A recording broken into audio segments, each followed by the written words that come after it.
Sabe que hoy la gente, digamos, de alguna u otra manera en el mundo celebra el Domingo de Resurrección. ¿Sí ha oído usted eso, verdad que sí?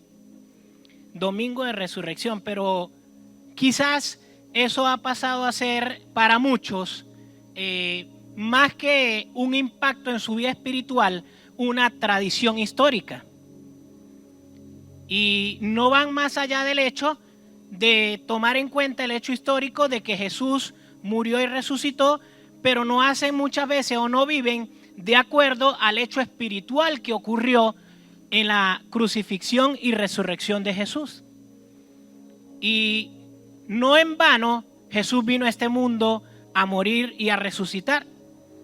Porque más que eso quedar plasmado en un libro, eso está plasmado para que usted y yo podamos vivir una vida diferente. Y déjeme decirle algo, quizás aparte de la Biblia, hay muchos libros de historia que relatan este hecho de alguna u otra manera. Y quizás el día de mañana esos libros puedan desaparecer.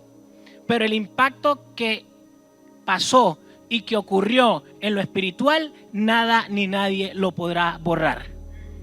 ¿Me escuchó? Puede ser que desaparezcan todos los libros de historia. Puede ser que desaparezcan todas las Biblias. Pero el hecho de que Jesús murió y resucitó para darnos a usted y a mí vida eterna, nadie lo podrá borrar. Y eso fue algo que quedó plasmado y que dividió la historia. Y dividió su historia y mi historia. Porque fue para darnos vida después de la muerte. Amén. Dice, vamos a ir a la Biblia, por favor. Romanos 6, capítulo 6, versículo 4, por favor. Dice, porque somos sepultados juntamente con Él para muerte por el bautismo, a fin de que como Cristo resucitó de los muertos por la gloria del Padre, así también vosotros andemos ¿en qué? En vida nueva.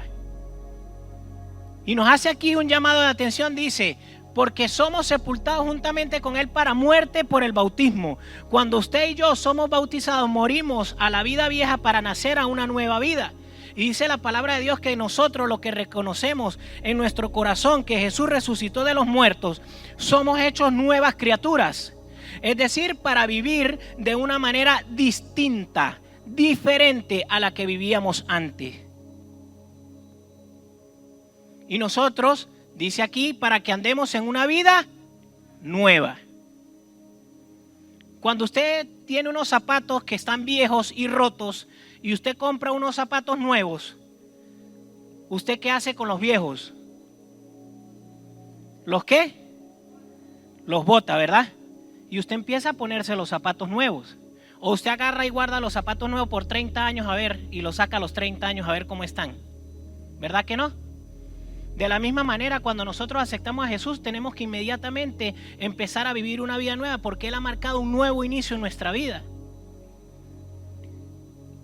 Y para ir un poco atrás y referirnos al hecho de la resurrección de ese momento, quiero que vayamos un poco atrás. Vamos a ir por favor a Lucas 22, versículo 39, para que recordemos un poco qué fue lo que pasó con Jesús antes de llegar a ese momento. Dice, y saliendo se fue como solía al monte de los olivos y sus discípulos también le siguieron. Cuando llegó a aquel lugar les dijo, orad que no entréis en tentación. Y él se apartó de ellos a distancia como de un tiro de piedra y puesto de rodillas oró, diciendo, Padre, si quieres, pasa de mí esta copa, pero no se haga mi voluntad, sino la tuya. Y se le apareció un ángel del cielo para fortalecerle. Y estando en agonía, oraba más intensamente, y era su sudor como grandes gotas de sangre que caían hasta la tierra. Vamos a detenernos allí un momento. ¿Sabe? Dice que Jesús subió al monte de los olivos a orar como él solía hacerlo. Es decir, que para Jesús era una costumbre, más que una costumbre, era un hábito que él subiera al monte a orar. Y dice que lo acompañaron sus discípulos y él se apartó. Pregunto, ¿acaso no sabía Jesús lo que le había de venir a él o no lo sabía? ¿Sí o no? Pero ahí no dice que Jesús estaba desesperado, dice que ¿qué hizo Jesús? Que se apartó ¿a qué? O sea que él sabía la situación difícil que venía, pero no se desesperó. ¿Qué fue lo que hizo? Se puso a orar. Y dice que clamaba allí al Padre y le decía: Padre, que no se haga mi voluntad, que no se haga lo que yo quiero, como yo quiero, que se haga como tú quieres. Pero me llama bastante la atención que en este versículo 44 dice: y estando en agonía, es decir, que Jesús estaba padeciendo, es decir, que estaba angustiado. Allí dice que sentía agonía, pero dice que en medio de la agonía, dice, oraba ¿qué? Más intensamente. O sea, no se desesperó, no le pegó 4 gritos a los discípulos y le dijo que se fueran de allí, no se puso a arrancarse los cabellos de la desesperación, no dice que se revolcaba en la tierra, dice que oraba ¿qué? Más intensamente. ¿Y qué nos enseña esto? Que en medio de la prueba, en vez de nosotros tener una actitud que muchas veces mucha gente toma, hasta de dejar de ir a la iglesia, hasta de dejar de hablarle a una persona y se desespera, nuestra actitud en medio de esa agonía y de esa angustia debe ser orar más intensamente. Ese fue el ejemplo que Jesús nos dejó. ¿Cuántos de nosotros hemos pasado por una situación difícil? ¿Usted ha pasado por una situación difícil, sí? ¿Usted ha orado más intensamente o se ha desesperado? Usted a mí me puede mentir, pero a Dios no le puede mentir. Yo me he desesperado, Pastor Cheo. Y en medio de esa desesperación uno toma a veces decisiones que no son correctas, porque pone su confianza en otras cosas y no en Dios. Pero dice que en medio de la agonía, en medio de esas circunstancias, Jesús oraba más intensamente. ¿Cuántos de nosotros hemos estado en algún momento en peligro de perder la vida? ¿A usted le ha pasado eso? Yo he estado en ese peligro. ¿Cuántos de ustedes que han estado en ese peligro se arrepienten otra vez? ¿Aceptan a Cristo de nuevo en el corazón? ¿A usted le ha pasado eso? A mí me ha pasado. Hay unos que ya han aceptado a Cristo como 15 veces.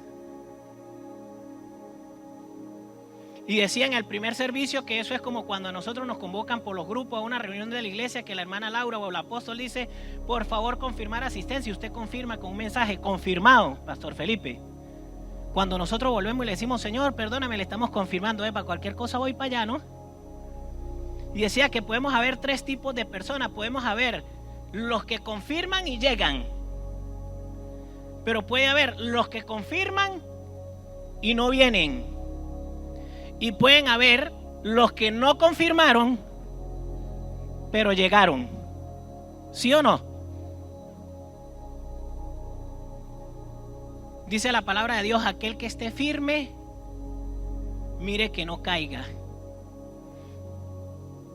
Nosotros lo que tenemos que hacer es orar y clamar a Dios: Señor, manténnos firmes en ti.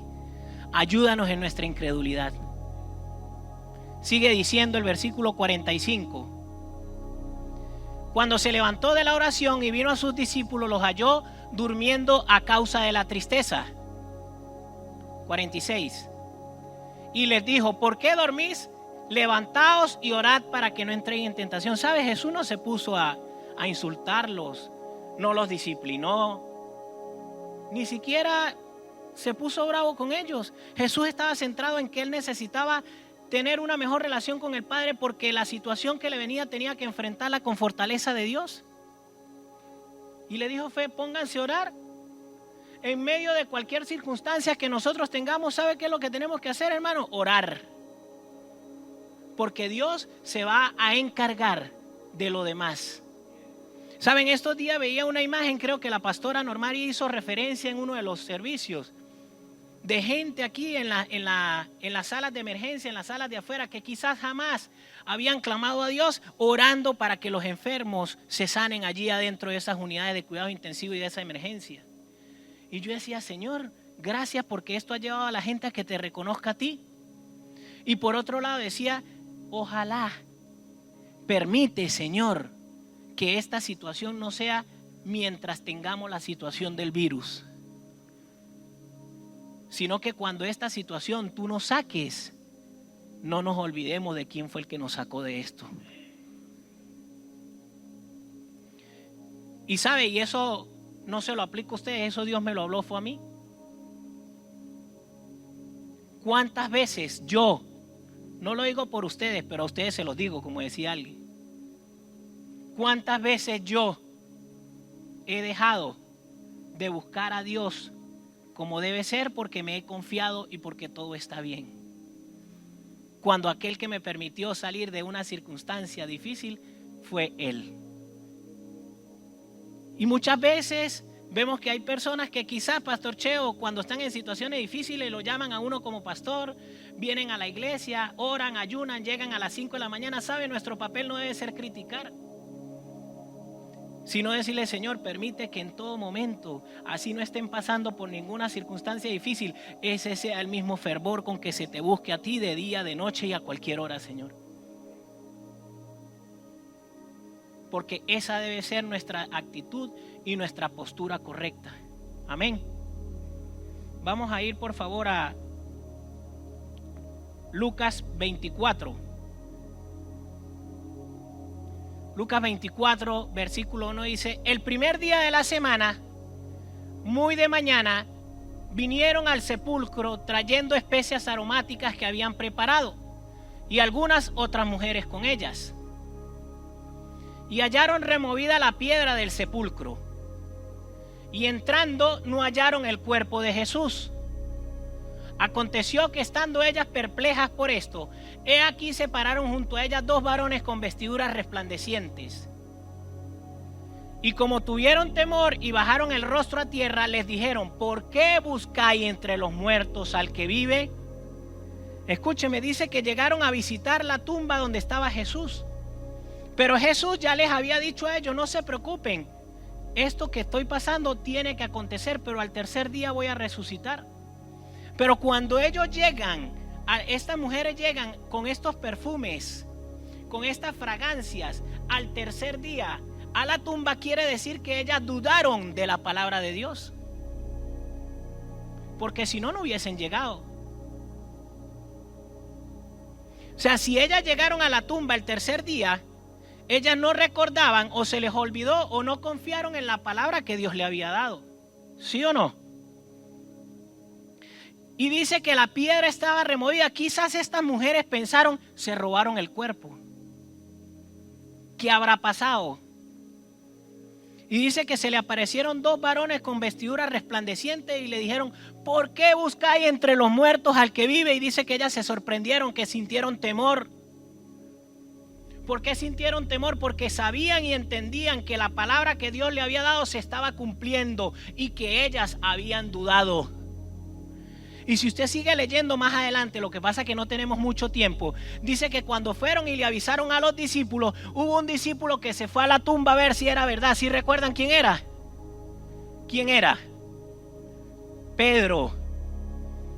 Cuando a Pedro le dieron la noticia, Pedro agarró y se fue corriendo para verificar que era verdad. Pedro había dudado en su corazón, pero cuando llegó al lugar y se dio cuenta de lo que había pasado, dice que su corazón se llenó de gozo, porque sabía que lo que Dios había prometido lo estaba cumpliendo. ¿Sabe? Dios vino a esta tierra para morir y resucitar, para cambiar tu vida y mi vida. Él no vino simplemente por un hecho histórico, vino porque necesitaba que el pecado nuestro fuera perdonado. Vino porque sabía que sobre nosotros había una maldición, que la única manera de quitarla era muriendo en una cruz por el pecado de todos nosotros. Hermano Jorge, ¿puede venir al frente un momento, por favor? Y Diego, quiero ponerles un ejemplo. Aquí al frente, porque aquí está la cámara, ahora estamos grabando y usted sabe. ¿Qué edad tiene Diego ahorita? 15. Cuando Diego tenía 3 años, echemos un poco el tiempo atrás. Si usted llevaba a Diego a sacarle la sangre y Diego empezaba a llorar, ¿qué hacía usted como padre?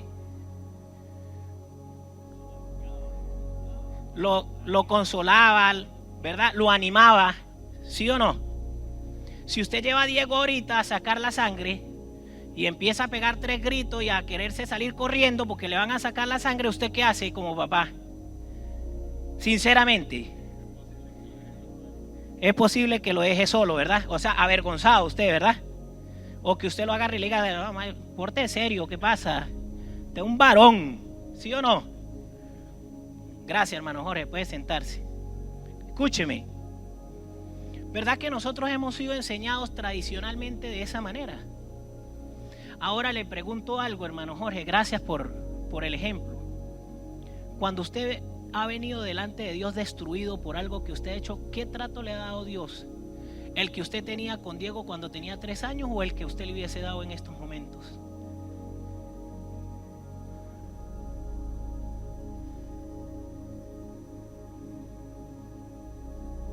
Yo nunca he visto a Dios en mi vida tratándome mal y diciéndome, usted es un hombre, vamos adelante, sino siempre dando una palabra de ánimo, una palabra de aliento, diciéndome, hijo, tranquilo, aquí estoy.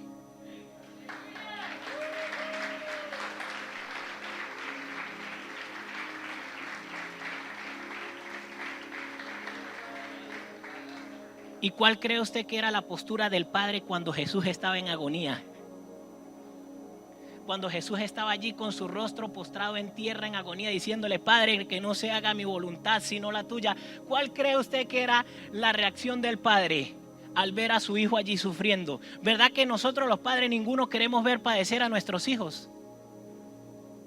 Es más, comentaba yo en el primer servicio, cuando nosotros pasamos por una situación muy difícil en nuestra vida, quizás que corremos peligro, ¿es que acaso no pensamos en nuestros hijos? Le pregunto, ¿sí nos pasa eso o no?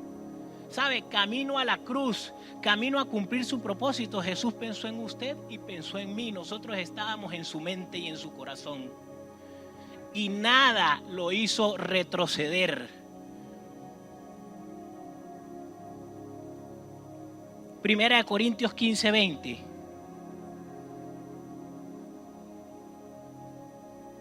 Dice, mas ahora Cristo ha resucitado de los muertos, primicia de los que durmieron, es hecho. ¿Sabe? Uno dice, ¿por qué primicia si Él no fue el primero que resucitó? Él ya había resucitado a Lázaro, ¿sí lo recuerdan o no? Él había resucitado a una niña, que era la hija de ¿quién? De Jairo. O sea que Jesús no era el primero que había resucitado. Pero ¿qué pasa? ¿Quién resucitó a Lázaro? ¿Quién resucitó a la niña? Y Jesús, Él mismo resucitó. La muerte no le pudo retener, era la primicia, lo hizo Él mismo. Y no hay en la historia registrado, ni habrá alguien que muere y resucite. Solo Jesús lo hizo, porque Él es principio y fin. Él es alfa y omega. Y sabe, nosotros debemos entender, y para terminar quiero que vayamos a Colosenses capítulo 2 versículos 13, 14 y 15. Lo que acarrea o lo que trajo consigo esa muerte y resurrección de Jesús. Dice, y a vosotros, estando muertos en pecados y en la incircuncisión de vuestra carne, os dio vida juntamente con Él, perdonando todos los pecados, anulando el acta de los decretos que había contra nosotros, que nos era contraria, quitándola de en medio y clavándola en la cruz. Y despojando a los principados y a la potestad, los exhibió públicamente, triunfando sobre ellos en la cruz. Vamos al 16, por favor. Por tanto, hasta el 15 dice, triunfando sobre ellos. ¿Sabe? Ese fue el hecho que marcó su vida y mi vida, que quizás históricamente pueda quedar marcado en una Biblia, pueda quedar marcado en un libro que Jesús murió y resucitó, pero que lo que verdaderamente sucedió ese día era que usted y yo estábamos condenados a estar en esclavitud, y por la muerte y resurrección de Jesús ahora nosotros somos libres, fuimos comprados a precio de sangre y tenemos derecho a una vida eterna junto a Jesús.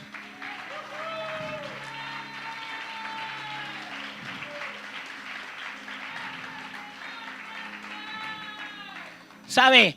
Y para que nadie se jacte, ni nadie saque nada en cara, la palabra de Dios dice que la salvación nuestra es por gracia.